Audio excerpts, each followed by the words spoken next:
cada uno parece como que en este diálogo va poniendo, como queriendo poner su propio pensar, su propia forma de pensar. Y entonces las negociaciones, uno ve que, bueno, que son, hablamos de negociaciones, ¿no?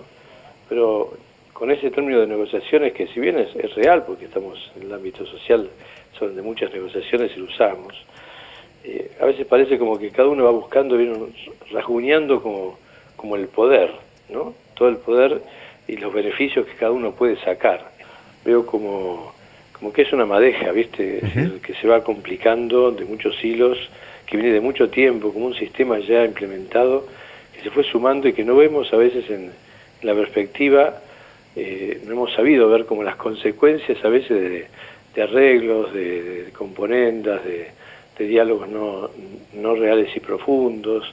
Entonces se arma como en este momento, como esta madeja compleja que cuesta ver por dónde desentrañar, ¿no? Sí, nos hemos propuesto, así como propuesto no, pero sí ofrecido a como ser facilitadores tanto de un lado como del otro, pero tanto de un lado como del otro en estos momentos, los actores sociales, como está muy, como decíamos recién, ¿no? Es tan complejo porque a veces cuesta ver, por ejemplo, a veces desde un lado una postura que requiere como una exigencia del otro, sin el cual si no, no me pongo a sentar a la mesa. Y por otro lado, desde el punto de vista de los autoconvocados también, o sea, en algún sentido se empieza como a desvirtuar como por decirlo, la pureza de su reclamo, ¿no?